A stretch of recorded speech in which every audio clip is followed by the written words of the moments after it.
DJ वर जे गोष्टी चालतात ती आपली संस्कृती नाहीये. आपलं गणेश उत्सवाची संस्कृती नाही. कुठेतरी गणेश उत्सवाला ती गालबोट आहे. आज आपल्याच पेठ भागातले रहिवासी जे आहेत ह्या विसर्जन मिरवणुकीला कंटाळून पुण्याच्या बाहेर जातात. विसर्जनच्या अगोदर नंतर येतात. शिंदे साहेबांनी सांगितलं ना की ज्या मंडळाला जी परवानगी आहे ते त्याच्यात कुठला बदल होणार नाही. ती परवानगी सहसकट पुढच्या 5 वर्षासाठी. आज आळंदी किंवा देऊ टू पंढरपूर फक्त मृदुंग आणि टालवरच असते ना वारी, की तिकडे पण ते डीजे लावून असतंय. मुद्दा माझा परत ती आहे की ढोल ताशाला विरोध करणं हे चुकीचं आहे. कारण 2020, 21, 22, 23 मग त्यांना वाटलं लोकसभा लढलो का नाही. मी स्वतः कधी म्हणलं नाही की मी पुण्याचा गणेश उत्सव विकत घेतलाय किंवा चालवलाय. यांना एकच उत्तर देईल, तुम्ही मला शिकू नका की गणेश उत्सव आधी व्हायचा नाही काय व्हायचा.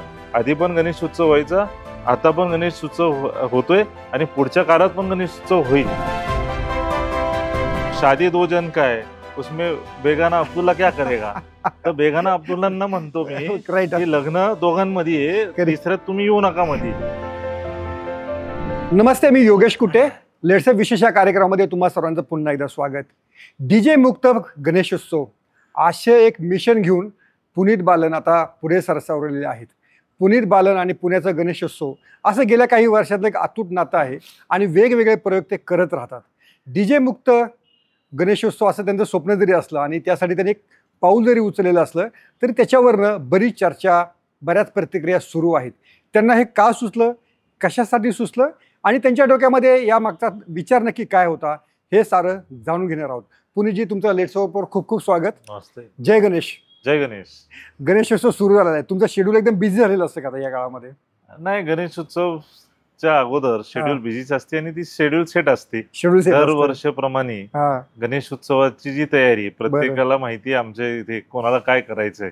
फक्त त्याच्यावर काय म्हणतात ऑब्झर्वेशन किंवा ओव्हरलुकिंग एवढंच माझं काम आहे. तुम्ही आणि गणेशोत्सव असं असोसिएशन सुरू होऊन किती वर्ष झाली? अनेक वर्ष. आज लहानपणापासून मी गणेश उत्सवाशी संबंधित आहे. आम्ही जिथे राहायचो मॉडेल कॉलनीला, पुनीत अपार्टमेंट्स किंवा साई श्रद्धाच्या इथे, तिकडे एक गणपती मंडळ होता, उदय तरुण मंडळ, जे शिवाजीनगर पोलीस स्टेशनच्या समोर असायचं. मांडव असायचं. आज पण आहे मांडव तिकडे. उत्सव तिकडे साजरा होती. तिकडे मी आधी कार्यकर्ता म्हणून काम केलं आहे. त्याच्यानंतर काही वर्षांनी मी तिकडचा उत्सव प्रमुख झालो, मग अध्यक्ष झालो. तर माझं नातं तिकडे त्या मंडळाशी लहानपणापासून आहे. पण पुण्याच्या मध्यपेठेत यावं आणि भाऊरंगारीला येणं हे कधीपासून सुरू झालं? नाही, 2019ला काही कारणामुळे उदय तरुण मंडळमध्ये काही इश्यूजमुळे ती मंडळातून मी बाहेर पडलो. आणि त्याच्यानंतर माझ्याकडे अनेक जण अप्रोच झाले की तुम्ही आमच्या मंडळाला जॉईन करा किंवा आम्हाला जॉईन करा. त्याच्यातलेच एक भाऊरंगारीचे जे विश्वस्त आहेत आणि अध्यक्ष होते तेव्हाचे, ते माझ्या ऑफिसला आले. ते म्हणले की दादा, आमच्या मंडळात तुम्ही या, आमची इच्छा आहे. या मंडळाला खूप मोठा वारसा आहे, एक ऐतिहासिक मंडळ आहे आणि वारसा पण मोठा आहे. तर जाणून घेतलं मी की भाऊरंगारीचा वारसा काय, हे सगळ्या गोष्टी. आणि त्याच्यानंतर 2019ला उत्सव प्रमुख म्हणून मंडळात मी त्या मंडळात जॉईन झालो. तुम्ही भाऊरंगारी जो ट्रस्ट आहे किंवा मंडळ आहे ते एक प्रकारे हायजॅक केलं असं पण बोललं जातं. नाही, हायजॅक हे बघा, मला एक सांगा, हायजॅक कसं झालं? आज मी त्या मंडळाचा उत्सव प्रमुख आहे, त्याच्यासोबत मी विश्वस्त पण झालो. हायजॅक कधी होतो? जेव्हा माणूस अध्यक्ष होतो. मी अध्यक्ष झालो का आज मंडळाचा? नाही झालो. आज मी एक उत्सव प्रमुख, एक विश्वस्त म्हणून त्या मंडळात आलो आणि ती मंडळाची ऐतिहासिक वारसा पण आहे ना.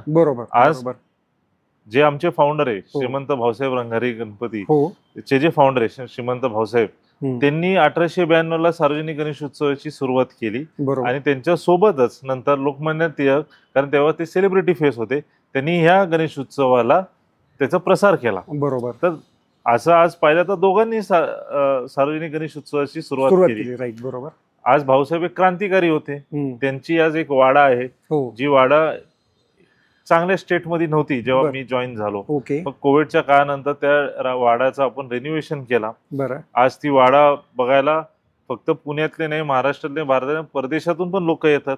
आणि एकमेव गणपती ज्याची क्रांतिकारी रूप आहे, आणि ती पण मूर्ती तुम्ही पाहिली, 133 वर्षी जुनी मूर्ती, इको फ्रेंडली आहे. मंडळाला चांगल्या पद्धतीने प्रोजेक्ट करणं किंवा मंडळाला चांगल्या पद्धतीने सांभाळणं, याला आम्ही हायजॅक नाही म्हणत. डीजे मुक्त गणेशोत्सव असं तुम्हाला का वाटलं?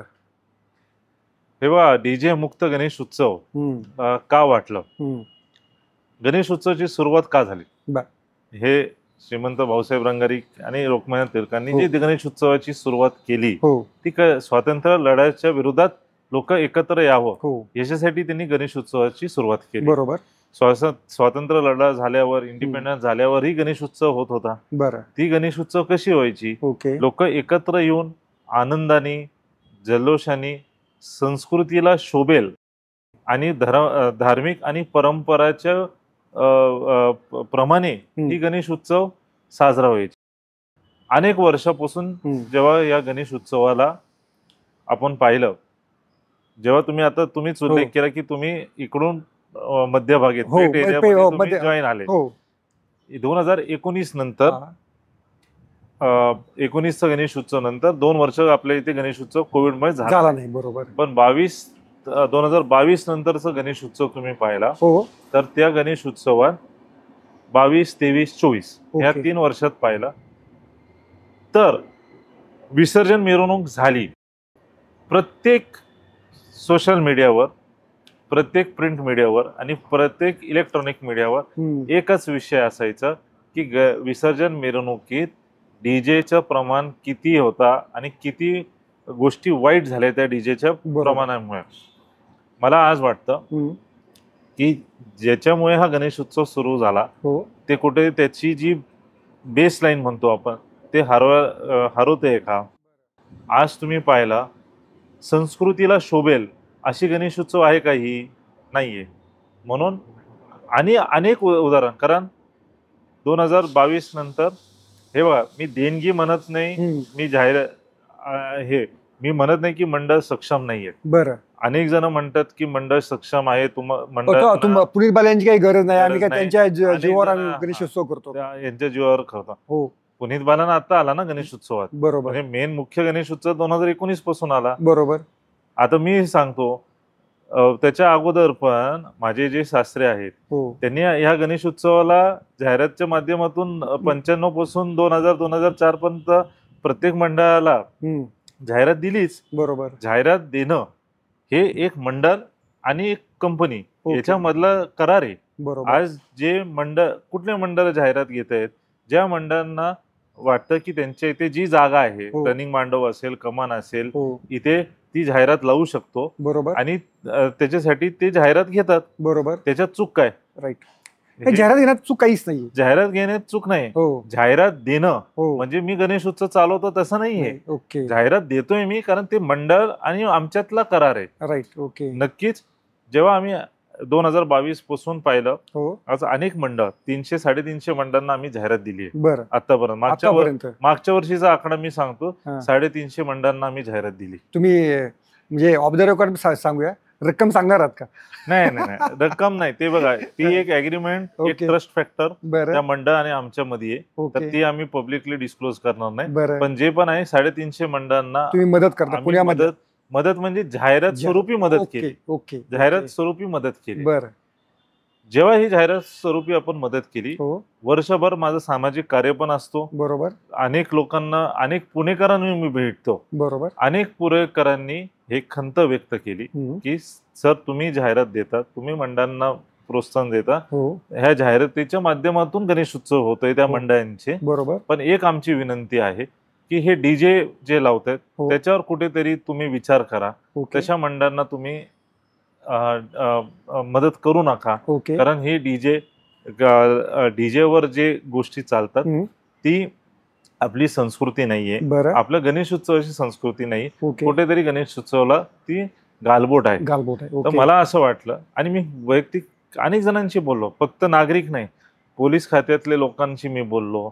आपण हिस्ट्री काढले, अनेक दरवर्षी अनेक जण जे आहेत ह्या डीजे मुळे बहिरे होतात, त्यांचा अनेकाचा हार्ट अटॅक येऊन लोक वारले. बरोबर, लेझर लाईटनी लोकांचे डोळे गेले. खरी गोष्ट आहे, ही गोष्ट आहेत. बरोबर, जे हे गोष्ट नाही घडली आहे का? बरोबर, हे घडली, हे सत्य आहे.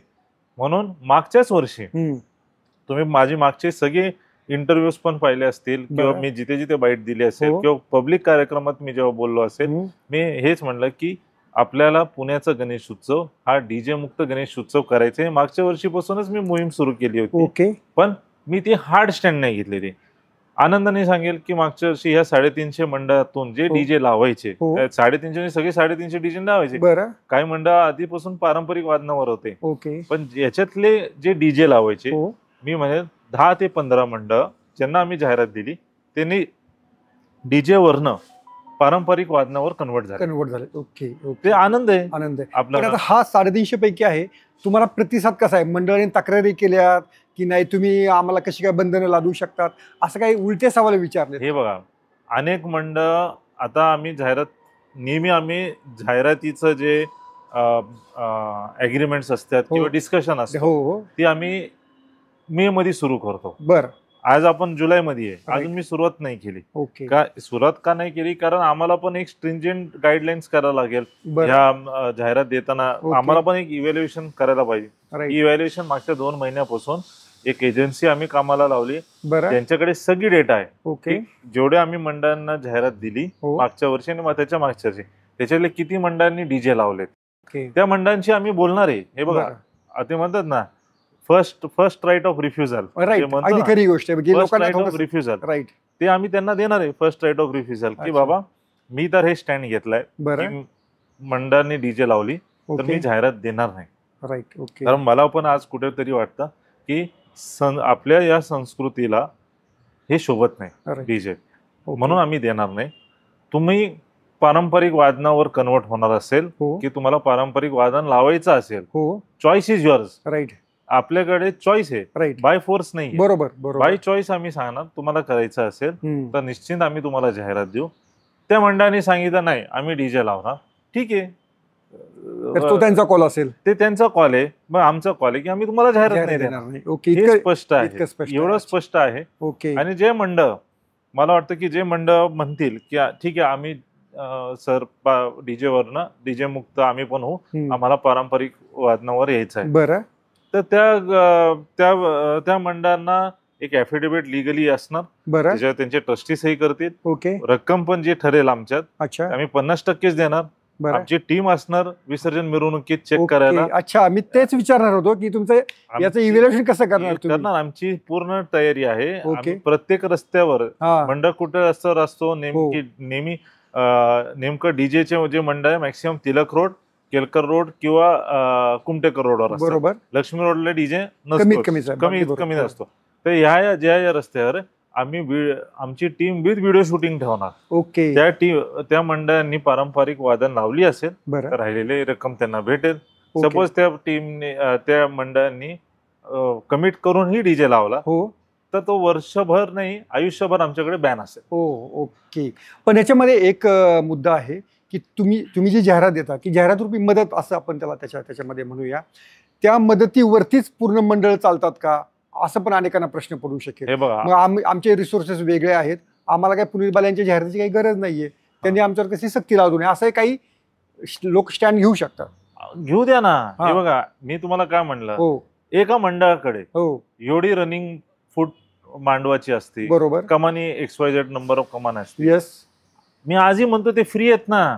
त्यांना सपोज हे निर्णय नाही आवडला माझा, बरोबर, की पारंपरिक वादनावर किंवा डीजे मुक्त गणेश उत्सव नाही आवडला, पार्टिसिपेट नाही करत त्याच्यामध्ये, नाही आवडलं की पार्टिसिपेट नाही व्हायचं याच्यात, जे कंपनीज किंवा जे इंडिव्हिज्युअल्स त्यांना वाटत असेल की ज्यांना पटतं की डीजे असायलाच पाहिजे याला गणेश उत्सव, त्यांच्याकडनं घ्या जाहिरात. ही माझी स्टँड आहे की मी नाही, तुम्ही देणार नाही, इतका तुमचा क्लिअर स्टँड आहे. माझा स्टँड क्लिअर आहे. हे बघा, आज माझी स्टँड खूप क्लिअर आहे की मी देणार नाही, कारण मी त्याचे परिणाम बघितलेत. आज लोकचे हाल काय होतात. आज मला सांगा, गणेश उत्सव म्हणजे काय? लोकांनी एकत्र यावं, बरोबर आनंदाने यावं, सहभागी व्हावं त्याच्यामध्ये. सहभागी व्हावं आणि जल्लोषाने उत्साह व्हायला पाहिजे. आज आपल्याच पेठ भागेतले रहिवासी जे आहेत ह्या विसर्जन मिरवणुकीला कंटाळून पुण्याच्या बाहेर जातात, विसर्जनच्या अगोदर नंतर येतात. बरोबर का? रात्रभर 24 तास विसर्जन मिरवणूक आपल्याकडे सुरू असते, बरोबर 12 नंतर डीजे बंद असतात, पण दिवसभर खिडकी बंद करून ते तुम्ही धिंगाणा आवाज ऐकणं आणि ते ऐकणं. आवाज त्याच्याने वयस्कर असतात लोक, मृत्यू झाले लोकांचे, हार्ट अटॅकनी गेले.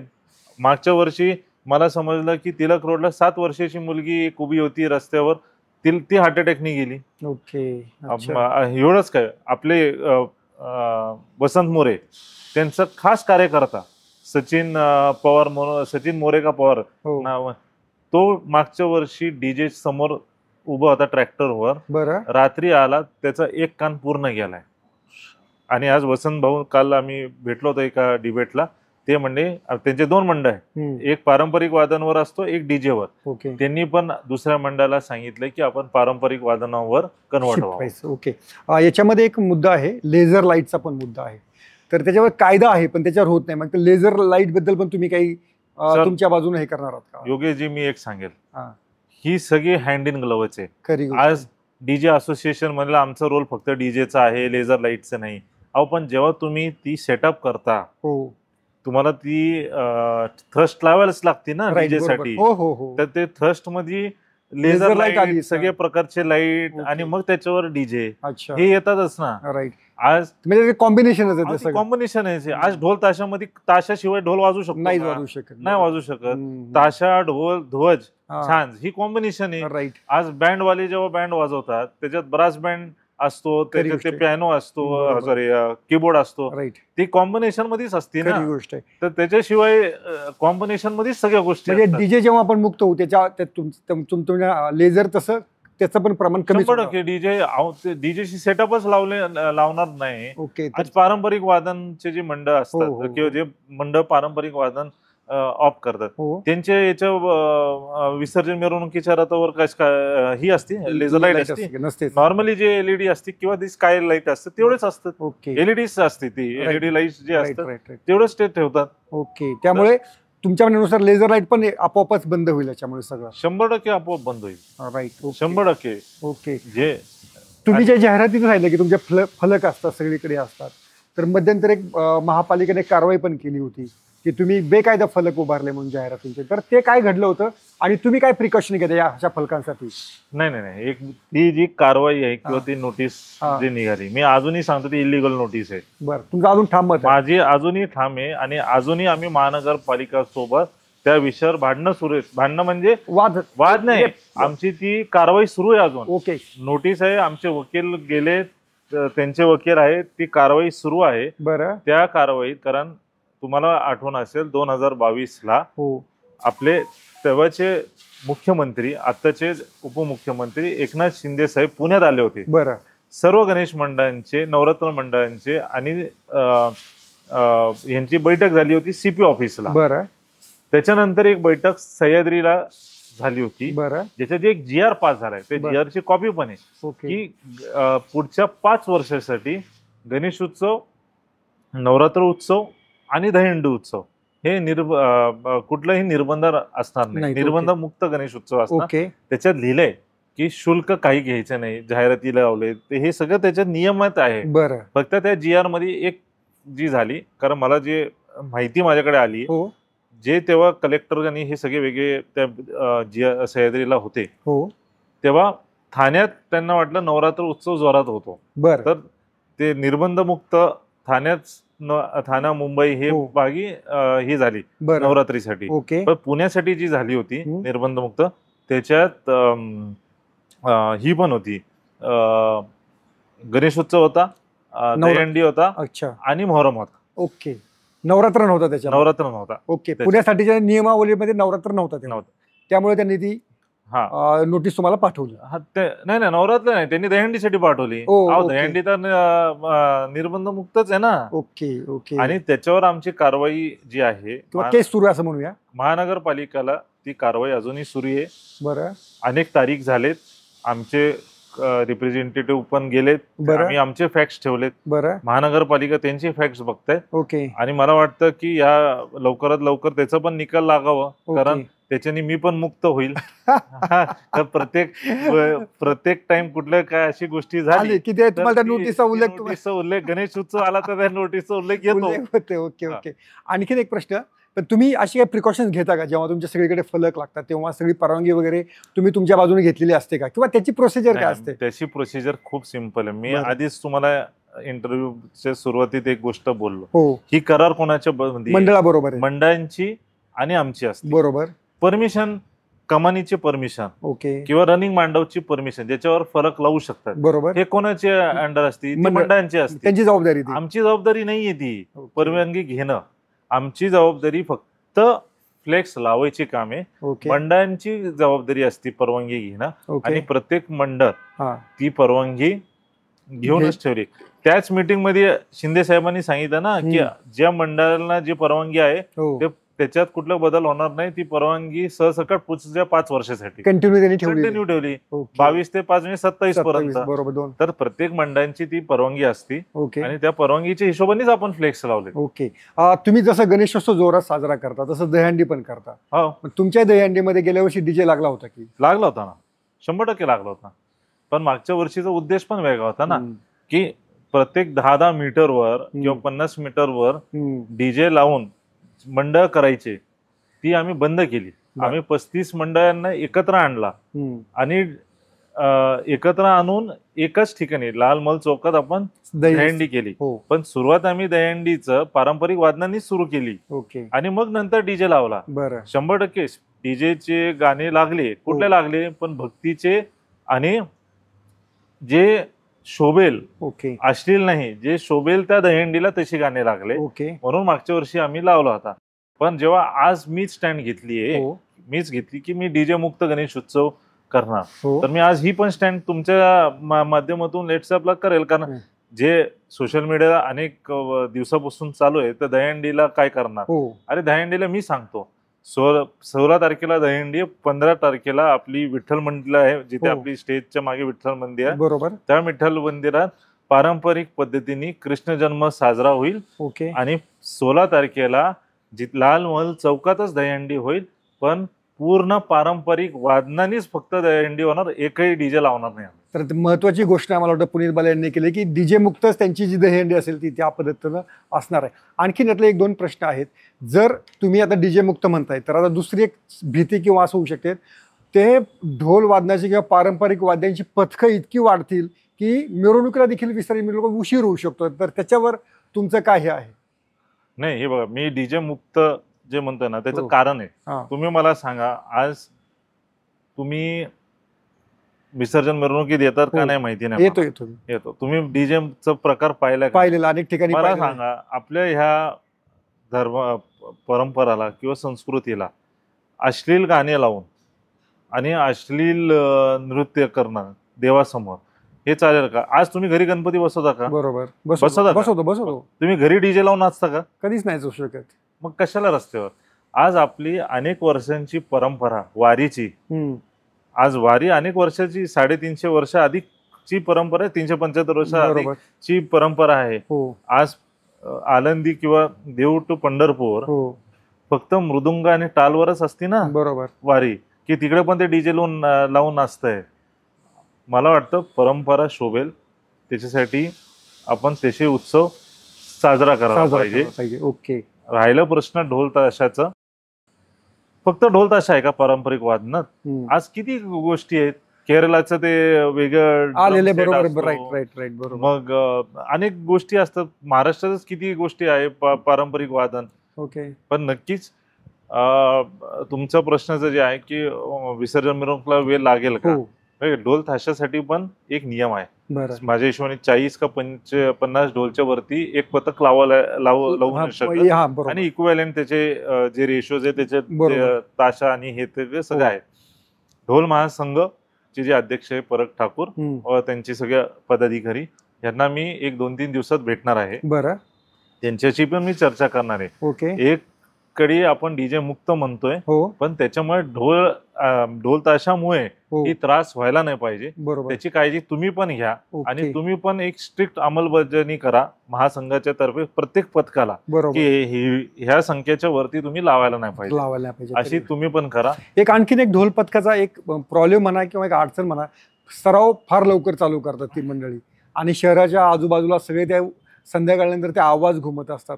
तर याबाबत तुम्ही महासंघाशी काय बोलता किंवा महासंघाचे पदाधिकारी त्यावर काही जाणीव त्यांना आहे का, असं मला नाही नाही, विचारायचं आता बघा तुम्ही, सरावाला आधी महानगरपालिका जागा द्यायची आहे. बरं. किंवा ग्राउंड द्यायचे, हो. ते बंद झालंय. हम्म. आता मॅक्सिमम तुम्ही पाहिलं ढोल ताशा पथक जी आहे ती सरावला पहिले डीपी रोडला अख्खी हो, करायची, हो, तिकडे हो. पण बंद झालंय. बरोबर. आता maximum Sinhagad road, Nanded city या साईडला खुल्या जमिनी जिथे असतील हो तिकडेच करतात. काही जण नदी पात्रात करतात, जे आधी अनेक वर्षापासून हो. करतात, पण ते नदी पात्रात पण ते प्रायव्हेट जागेवर असतात, बरोबर. कुठल्या रोडवर येऊन करत करत नाहीये. नाही. 50 दिवस अगोदर हे सराव किंवा 45 दिवस अगोदर चालू हे होतं. सराव सुरू करतात. पण मला एक सांगायचंय की ठीक आहे, हे सराव करतायत, हे तासन-तास प्रॅक्टिस करतायत, हो पण त्याच्यात एक मेहनत आहे ना, एक मेहनत पण आहे त्याच्यात. आणि त्यांना मी सांगेल की याच्यात आता ऑल्टरनेटिव्ह काय करू शकतो ज्याच्याने नागरिकांना त्रास होणार नाही, ते त्यांच्याशी डिस्कस करेल. बरं. पण मुद्दा माझा परत ती आहे की ढोल ताशाला विरोध करणं हे चुकीचं आहे.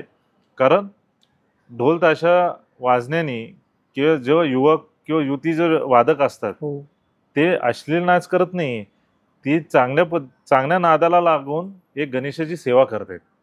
तर हे सगळ्यांनी अप्रिशिएट करायला पाहिजे त्या कलेला. ओके ओके पण एवढं ते- त्यांच्याशी मी चर्चा करेल ओके आणि मी याच्यातून पण आम्ही एकत्र येऊन सगळे गणेश मंडळ आणि ते हो काय मार्ग काढू शकतो आम्ही बघू. ओके. एक जेव्हा जेव्हा 2024 पूर्वी जेव्हा जेव्हा तुमची प्रत्येक मुलाखत झाली असेल तेव्हा तुम्हाला एक प्रश्न विचारला गेला असेल आणि तो प्रश्न आता मी परत रिपीट करतो की तुम्ही हे सगळं राजकारणासाठी करता का? 2024ची लोकसभा निवडणूक झाली, 2024ची विधानसभा निवडणूक झाली, पण तुम्ही काही निवडणुकीच्या रिंगणामध्ये किंवा राजकारण येण्याची काही इच्छा व्यक्त केली नाही.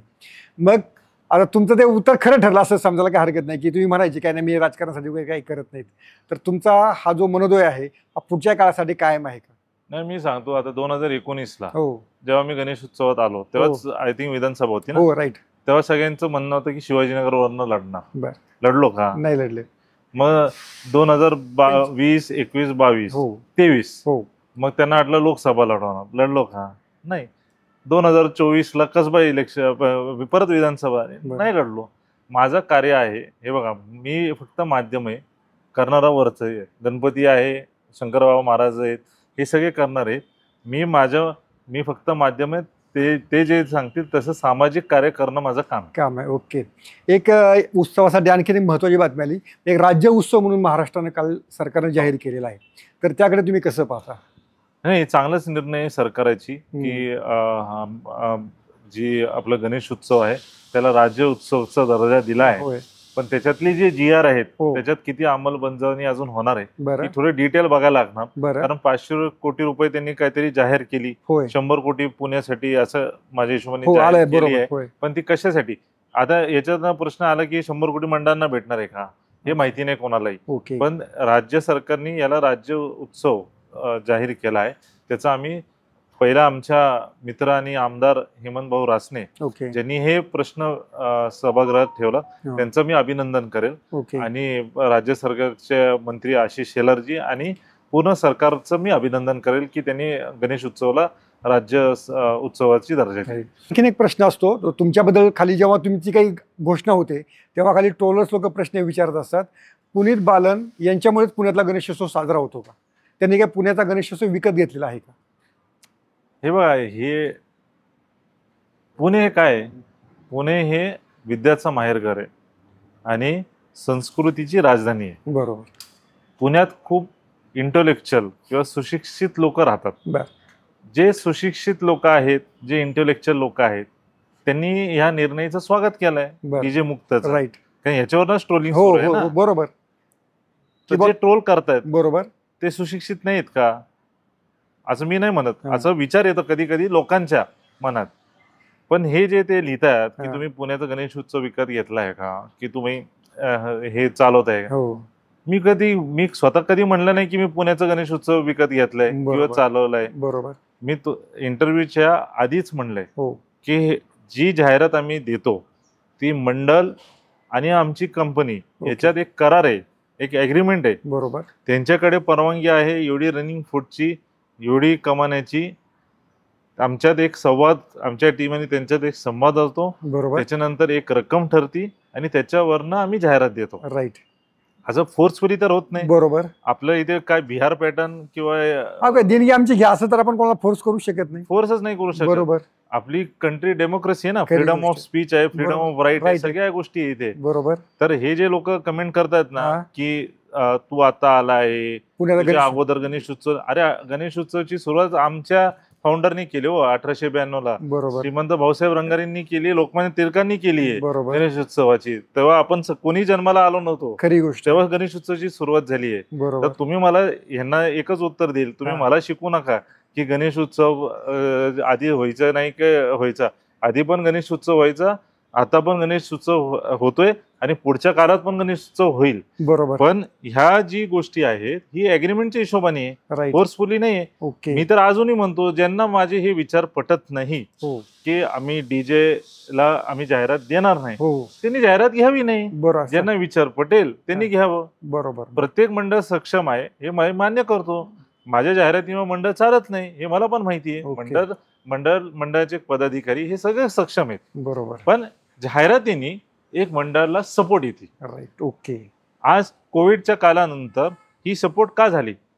ह्या 2 वर्ष कोविडमध्ये आपल्या देशाची आर्थिक परिस्थिती गंभीर झाली. बरोबर. त्याच्यात व्यावसायिक किंवा जे दुकानदार असतील हे असतील जे वर्गणी द्यायचे ते द्यायला थोडं खंडकले ना, त्यांची क्षमता कमी झाली, कॅपॅसिटी कमी झाली. तेव्हा आम्ही आलो पुढे की आपला उत्सव हे संपायला नाही पाहिजे, म्हणून जाहिरातीच्या माध्यमातून आम्ही मंडळांना मदत करू. ओके. आम्ही हे नाही म्हणलं की आम्ही मंडळ विकत घेऊ, आम्ही मंडळांना मदत करू. आजही माझी स्टँड क्लिअर आहे. आज मंडळांना आम्ही मदत करतो. आम्ही मंडळ काय हायजॅक केली किंवा विकत घेतली किंवा गणेश उत्सव विकत नाही घेतलाय. गणेश उत्सव आधी पण व्हायचा, आता पण होईल, पुढच्या काळात पण होणार आहे. आता मंडळ आणि आमच्यातलं करार जे आहे ते आमच्यातलं आहे. ते म्हणतात ना टू पार्टी अग्रीमेंट, असं म्हणून टू पार्टी अग्रीमेंट है. तो शादी 2 जन का है, उसमें बेगाना अब्दुल्ला क्या करेगा? तर बेगाना अब्दुल्लांना म्हणतो मी की लग्न दोघांमध्ये आहे, तिसऱ्यात तुम्ही येऊ नका मध्ये. ते आमच्यात लग्न आहे. आमचं लग्न जे आहे मंडळ आणि आमच्या, ते आमची लग्न व्यवस्थित चालली तर ते चालेल, नाही चालली तर नाही चालणार, डिव्होर्स होईल. पण याच्यामध्ये एक आहे मीम्स, तो पण फिरला, गेल्या वर्षी तो व्हिडिओ पण फिरला की विदाउट पुनीत बालन. ते तर आम्हीच आलो ना. मी सांगतो की 9:30 वाजता जेव्हा आम्ही अलका चौकात आलो तेव्हाच उदाहरण तुम्ही म्हणले ना, का डीजे मुक्त केले, ती चित्र तुम्ही ते व्हिडिओ काढा, आज मी दाखवेल. 4ही बाजूनी डीजे होती आणि ते प्लाझ्मा साऊंडनी एवढी त्रास झाली. ते बिचारे आमचे 3 जे पथक त्याचे आवाजच निघाले नाही. एकदम विसर्जन मिरवणुकीला उशिरा झाला. 3:30 ला आम्ही निघालो भाऊरंगारी आणि 9:30 ला आम्ही अलका चौकात होतो. तिकडे त्यांनी कोणतरी ते पब्लिसिटी स्टंट करायला काही कोणी करतं, ते इग्नोर आहे. विदाउट पुनीत बालन काय, मी आता परत तेच सांगतो, पहिलं गणेश उत्सव व्हायचा नाही का तेव्हा विदाउट पुनीत बालन झाला. 1892 ला काय पुनीत बालन किंवा 1893 ला पुनीत बालनचा जन्म झाला होता काय? नाही, 1984 ला जन्म झालाय. मी आलो मुख्य गणेश उत्सवात 2019 ला. त्याच्या अगोदर गणेश उत्सवाचा कार्यकर्ता होतो मी उदय तरुण मंडळ. तर मला ह्या लोकांनी शिकवायचं नाही की गणेश उत्सव विकत घेतलाय का किंवा काय केलंय. आधीचा गणेश उत्सव पण आम्ही पाहिलाय, आत्ताचं पण पाहिलंय, पुढचा आम्ही बघणार का नाही माहिती नाही. पण गणेश उत्सव 100% होणार, 100% गणेश उत्सव होणार. पण आमचा प्रयत्न हेच आहे की संस्कृतीला शोभणारा गणेश उत्सव आम्ही करणार. ओके. हा तुमचा स्टँड आहे क्लिअर. ही आमची स्टँड खूप क्लिअर आहे की संस्कृतीला शोभणारा पवित्र गणेश उत्सव, धार्मिक आणि परंपरांनी साजरा करणारा गणेश उत्सव आम्ही साजरा करणार ह्या वर्षी नाही, अनेक वर्ष पुढे. तर हे होते पुनीत बालन. नेहमीप्रमाणे कॅन्डिडेट उत्तरं त्यांनी आपल्या मुलाखतीमध्ये दिलेली आहेत आणि त्यांची जी अपेक्षा आहे त्या अपेक्षेशी सर्वजण सहमत असतील की लोकांना कमीत कमी त्रास होईल अशा पद्धतीचा उत्सव हा असावा आणि त्यातनं आनंद आणि जल्लोषच सामोरे यावा. पुनीतजी धन्यवाद लेट्सअपची संवाद साधल्याबद्दल. थँक्यू. सोशल मीडियाच्या भाऊ गर्दीत विश्वासार्हतेने चकाकणारे नाव म्हणजे लेट्सअप मराठी. नाही, सगळ्यांना, सगळ्या नागरिकांना ती स्पीच, ती right लेट्सअप वरील मुलाखती म्हणजे विचारांचा खजिना. त्यानंतरच्या निवडणुकीमध्ये मला सोडून गेले. बातम्या केवळ वस्तुस्थिती सांगणाऱ्या, न प्रोपोगंडा, फक्त जनतेचा अजेंडा. क्योंकि आने वाला कल जाने वाला है, जाने वाला कल आने वाला है. राजकारण, मनोरंजन असो की क्रीडा क्षेत्र, महाराष्ट्राची स्पंदने संवेदनशीलतेने टिपणारे माध्यम म्हणजे लेट्सअप मराठी. जगासोबत एक पाऊल पुढे राहण्यासाठी लेट्सअपचे ॲप, सोशल मीडिया आणि वेबसाईट सोबत कनेक्टेड रहा.